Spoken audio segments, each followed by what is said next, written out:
क्या समाधान या कैसे का जवाब सिर्फ भाव या उच्च विचार टाइप के मंत्रोच्चार हो सकता है? हम प्राइम टाइम में बात करेंगे। अर्जुन मेघवाल जी वरिष्ठ सांसदों में से एक हैं, सांसद बीजेपी, केसी त्यागी जी राज्यसभा सांसद जेडीयू, अतुल कुमार अंजान नेता सीपीआई, संजय निरुपम कांग्रेस नेता, सुखदेव सिंह ढींडसा साहब आप सांसद हैं अकाली दल के। अर्जुन मेघवाल जी, पहला सवाल मैं आपसे ही पूछना चाहता हूं। इतने दिनों से लोग पूछ रहे हैं कि बताइए कैसे करेंगे, और इन 15 दिनों में सरकार के तौर पर ये हमें खबरें पढ़ने को मिल रही है कि सचिव अधिकारियों के साथ मीटिंग हो रही है, वो प्रेजेंटेशन दे रहे हैं 24-24 घंटे में तैयारी करके कि हम कैसे करेंगे या क्या करना चाहिए। एक पर्याप्त वजह है कि आज जब वो सदन में आए तो क्या उन्हें कैसे का जवाब नहीं देना चाहिए था? क्योंकि हम ये नहीं कह रहे हैं कि करके दिखा देते 15 दिन में, मैं ये सवाल नहीं कर सकता। वो त्यागी जी पूछ सकते हैं कि महंगाई क्यों नहीं कम हुई, लेकिन जब आप मीटिंग कर रहे हैं और काफी सीरियस मीटिंग कर रहे हैं, पीएमओ के अधिकारी के साथ तमाम मिनिस्टर की मीटिंग हो रही है, तो एक परफॉर्मा बन गया होगा कि कैसे करेंगे। देखिए रवि जी, उसका जवाब मिला क्या इसमें? मैं ये कहना चाह रहा हूं कि आज उन्होंने लोकसभा में ये जवाब देने की कोशिश की, क्योंकि जो राष्ट्रपति का जो अभिभाषण था उस पर जब चर्चा थी तो अधिकतर लोग ये कह रहे थे कि ये तो कांग्रेस की नीतियां हैं, और अधिकतर ये भी कह रहे थे कि ये पुरानी बोतल में नई शराब है, ऐसी चर्चा थी। तो उसका उन्होंने जवाब देने की कोशिश की कि ये नीतियां रही होगी लेकिन ये जमीन पे नहीं उतरी। हम ये चाहते हैं कि हमने जो भी सपने दिखाए हैं देश के युवाओं के लिए, महिलाओं के लिए, बेरोजगार लोगों के लिए, वो इतनी जनरल बातें क्यों हैं? एक राष्ट्र एक देश, हम उनको या राजनीति नहीं राष्ट्र नीति, इससे जो स्कूलों की दीवारों पर लिखने वाली ये बहुत अच्छी बातें हैं। और मुझे लगता है कि एक नेता को अपने संवाद के तरीके में उन पुराने मूल्यों को वापस लाना चाहिए, ठीक है, लेकिन आप जवाब क्यों नहीं दे रहे हैं? कैसे करेंगे? मतलब आप एक वेग आइडिया, जैसे मैं कहूं कि आप कह रहे हैं कि गर्मी छुट्टी में देश में 15 एग्रीकल्चर यूनिवर्सिटी हैं, कितने छात्र होंगे? उन छात्रों को अगर सारे स्कूलों में भेज दें, लाखों सरकारी स्कूल हैं, उनके लैब की हालत तो आप जानते हैं, हम भी जानते हैं, ठीक है। कौन से स्कूल का लैब हम खोल देंगे जिसमें जाके सॉइल हेल्थ टेस्टिंग होने लगेगा? हालांकि वो बहुत सस्ता प्रयोजन है, 10 रुपया 15 रुपया में मिट्टी की जांच हो जाती है, कोई बहुत महंगा उपकरण नहीं है वो।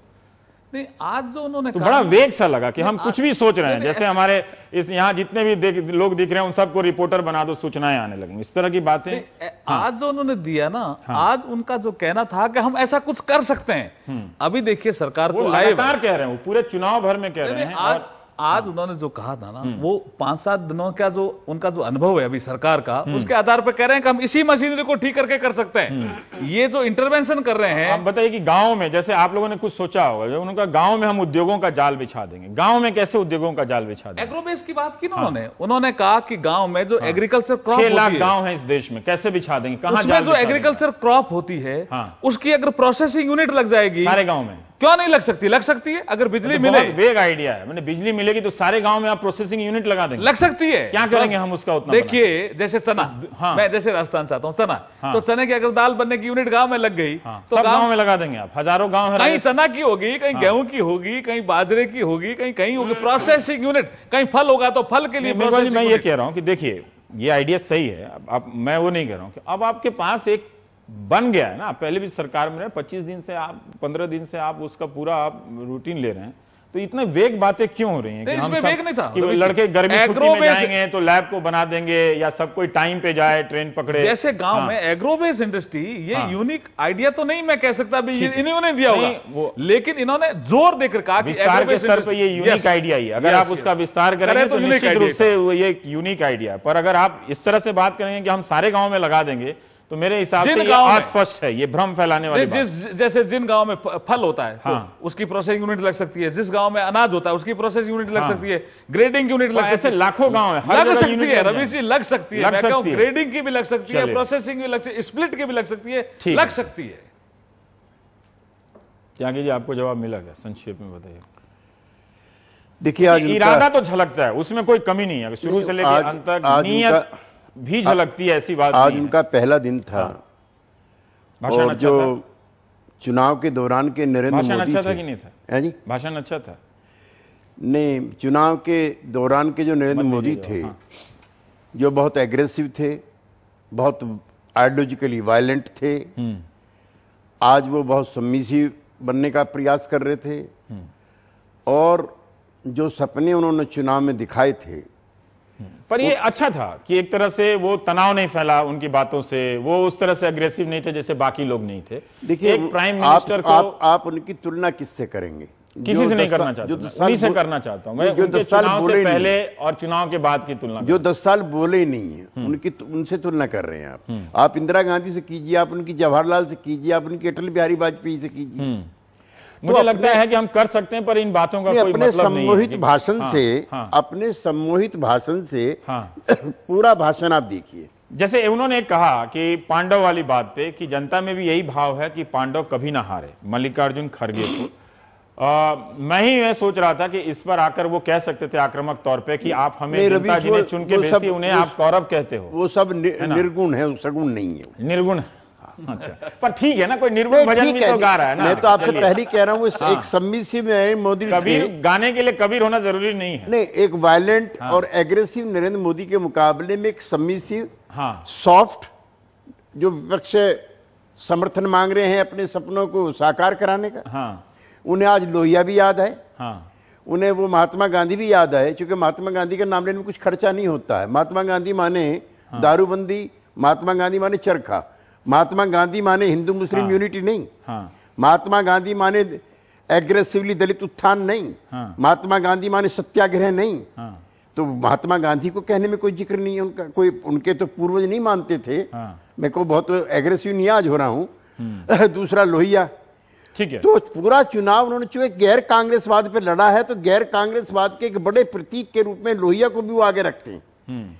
एक चीज जो सबसे नहीं है, जो उन्होंने चुनाव में कांग्रेस रहित भारत की बात कही, तो राज्यों ने, केंद्र की सरकार ने हम सब लोगों को पिछले 50 साल इतना तंग किया है कि एक मुझको याद है कि चौधरी चरण सिंह को 68 में बर्खास्त करने के लिए यहां से वो दौर चला, तो ताशकंद गया है जहाज, और वहां से साइन। मैं इससे पहले कि संजय भाई के पास जाऊं, मैं एक बार उनके पास चले जाते हैं। संजय जी, आप सब पूछ रहे हैं कि कैसे करेंगे, और इसका जवाब कई तरीके से अलग अलग सांसद बीजेपी के दे ही रहे हैं।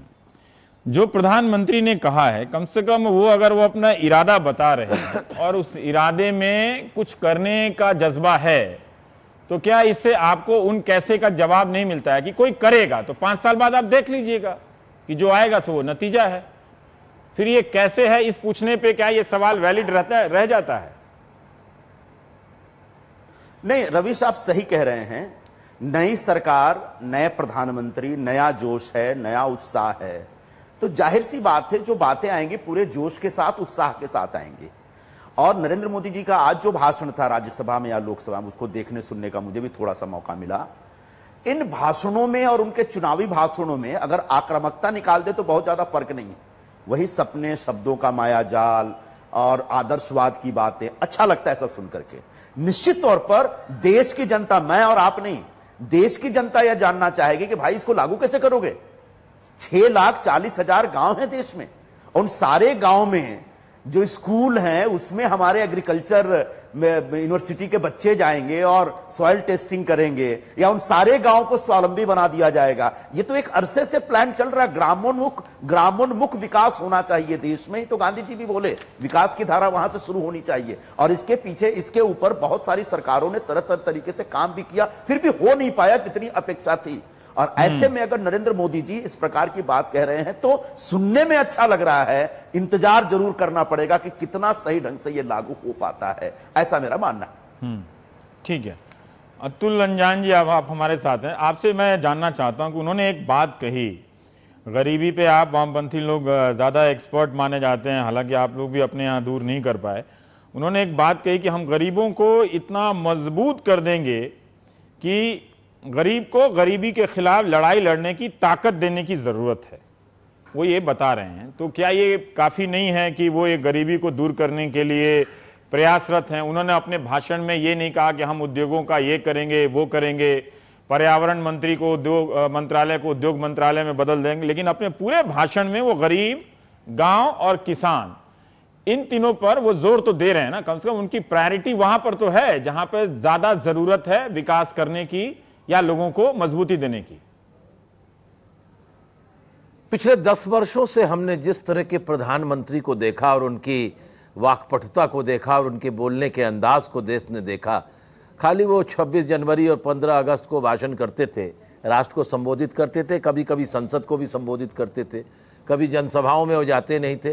पार्टी के प्रधानमंत्री थे, पार्टी के चुनाव अभियान का नेतृत्व करते नहीं थे, जैसे जवाहरलाल जी करते थे, जैसे लाल बहादुर जी करते थे, जैसे यहाँ तक कि इंदिरा गांधी तो बड़े तरीके से करती थी, राजीव गांधी भी खूब करते थे। उस तरीके से देश के प्रधानमंत्री मनमोहन सिंह जी ने कभी भाषण किया नहीं। लिहाजा ये 11-10 साल के बाद संसद की दीर्घा के अंदर से एक प्रधानमंत्री का भाषण था, नरेंद्र मोदी जी का, और मैं समझता हूं कि ये भाषण नहीं था, हिंदी का एक बहुत सुंदर आलेख था जिसको लोग लिखते हैं और पढ़ते हैं। लेखकों को बड़ी मैं सावधानी के साथ बिंदुओं के चुनाव के लिए बहुत अच्छा समझता हूं कि उन्होंने दिया है। प्रधानमंत्री की हैसियत से बड़े सुंदर शब्दों का चयन उन्होंने किया है। और आप जो कह रहे हैं कि रवीश जी की गरीबी तो हम मिटा नहीं पाए, तो हमें आप फांसी दे दीजिए। लेकिन अब ये लोग गरीबी मिटा रहे हैं और मिटाने का वायदा कर रहे हैं, इनके लिए तोरण द्वार सजाने का काम आप करिए।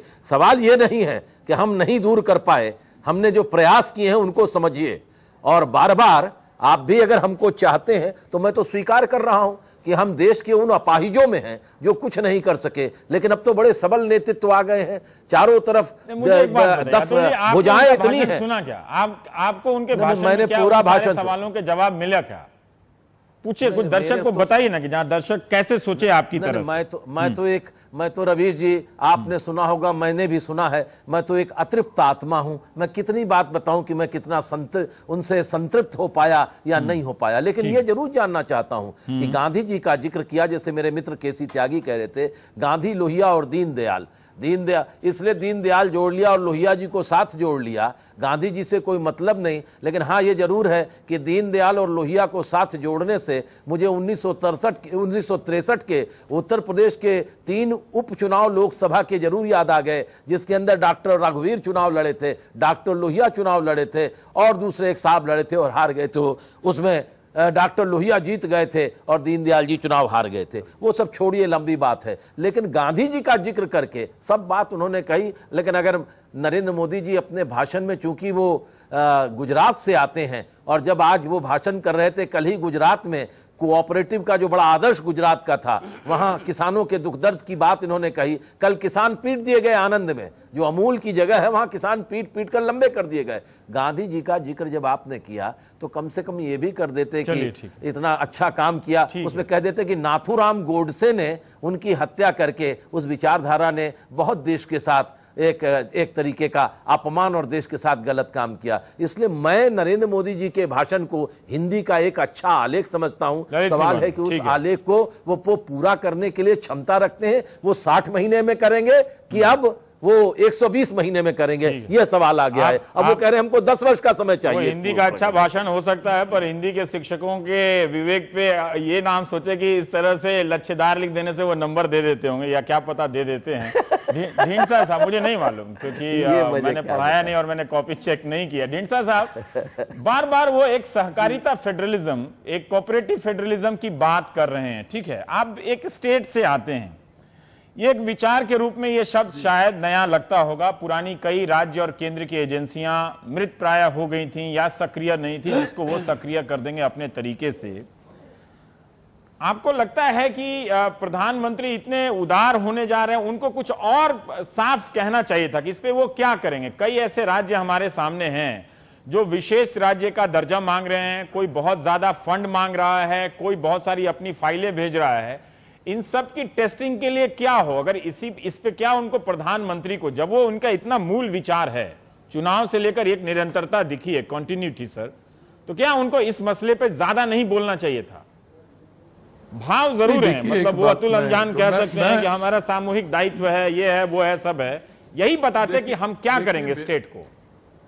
पहले तो मैं ये बधाई देना चाहता हूं कि हमारा श्रोमणी अकाली दल का बहुत देर से ये रहा है कि रियल फेडरल सिस्टम होना चाहिए स्टेट्स की, कोई ना कोई बात सुननी चाहिए। आज उन्होंने अपनी प्रैक्टिकल जो उसकी लाइफ में एज चीफ मिनिस्टर उन्होंने झेला है, वो बताया है कि हाँ स्टेट्स के लिए कोई ना कोई उनके चीफ मिनिस्टर्स और प्राइम मिनिस्टर बैठ के अगर बात करेंगे तो ही ये देश तरक्की कर सकता है।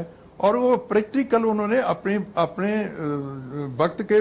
वक्त में मैं समझता हूँ ये अपोजिशन के लिए भी कहूंगा कि आज उन्होंने जो बातें कही हैं वो उनकी सिंसियरिटी नजर आनी चाहिए उनको टाइम भी मिलना चाहिए। उन्होंने कुछ गुजरात में करके भी दिखाया है। इसलिए मैं समझता हूं कि आज का जो उनका भाषण था स्पेशली फेडरल सिस्टम के लिए, वो हमारी पार्टी ने बहुत देर से कहा, अब रीजनल पार्टी तकरीबन सभी कह रही हैं कि स्टेट्स के बगैर कोई ये देश तरक्की नहीं कर सकता अगर स्टेट्स तरक्की नहीं करेंगी।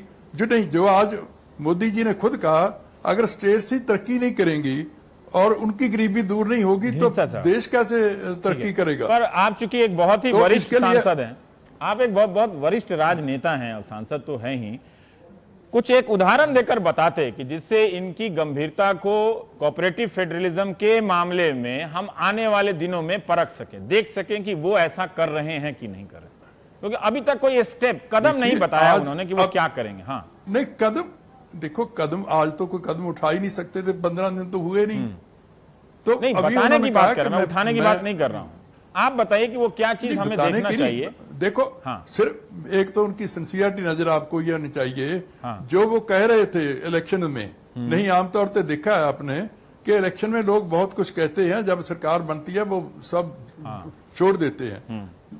अपोजिशन ने चाहे उनको ये क्रिटिसाइज किया कि वही बातें कर रहे हैं जो इलेक्शन में कह रहे हैं, उनसे उसकी सिंसियरिटी उनकी नजर आ रही है कि जो वो लोगों में वो कहते थे वो करने के लिए उन्होंने राष्ट्रपति जी के एड्रेस में अपनी सरकार की जो नीतियां हैं वो क्लियर कर दी हैं। इसलिए मैं उनको बधाई देना चाहता हूं कि उन्होंने ये नहीं कहा कि मैं अब जीत गया और इसके बाद मैं जो मर्जियां करूं जो पहले सरकारें करती रही हैं। तो मैं समझता हूं कि वो एक भाषण का जी हाँ वो आपने सही कहा कि दूसरा ये है कि उन्होंने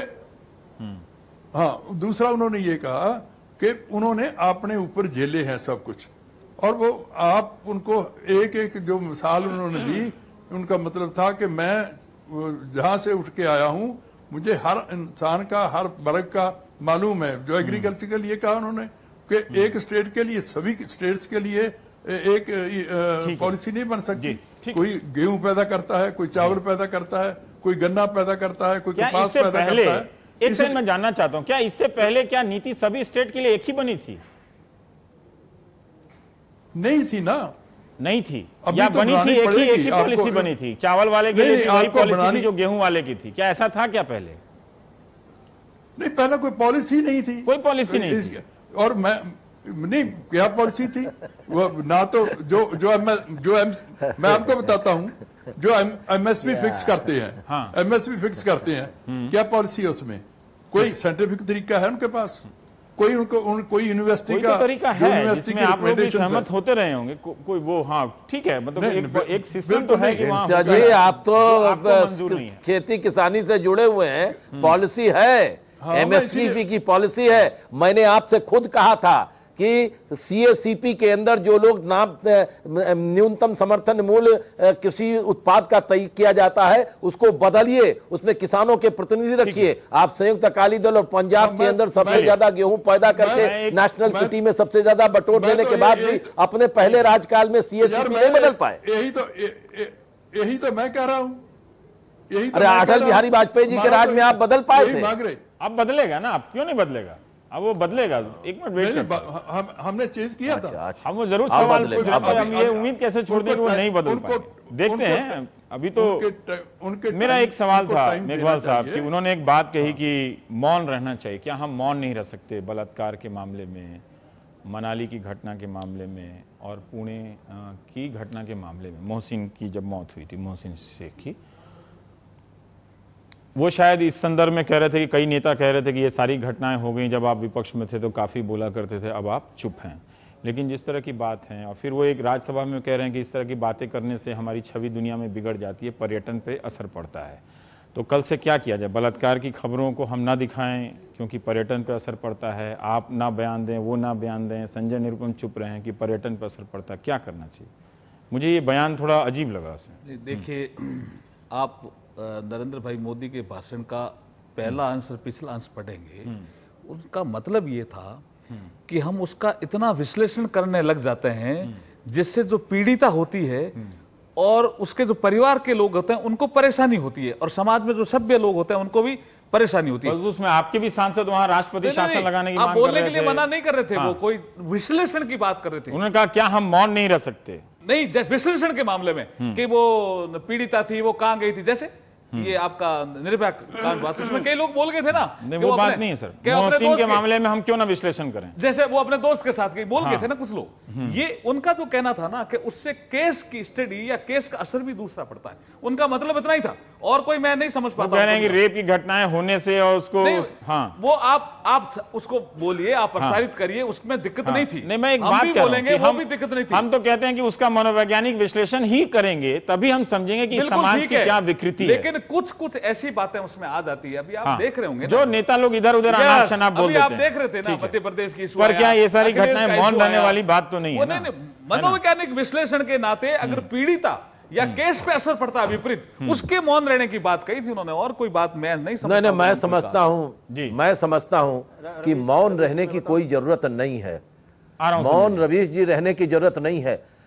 मध्य प्रदेश में एक ऐसी घटना हुई कि एक 6 साल की बच्ची के साथ उसके सगे चचेरे भाई ने बलात्कार कर दिया, तो क्या इस पर मौन रहा जाए? ये समाज की वो एक मनोवैज्ञानिक स्थिति है जिसका विवरण होना चाहिए। और नरेंद्र मोदी जी ये कह रहे हैं कि अब मैं पता राजस्थान के अंदर जो मंत्री फंसे थे एक बलात्कार के मामले में जिसमें अंतर्गत का हत्या हो गई, उसका सुषमा स्वराज जी ने लोकसभा में कितना विस्तृत विवरण किया था, तो उसकी क्या आलोचना करेंगे हम नरेंद्र मोदी जी? नहीं, विवरण देना बुरा नहीं है, मनोवैज्ञानिक विश्लेषण नहीं होना चाहिए जिससे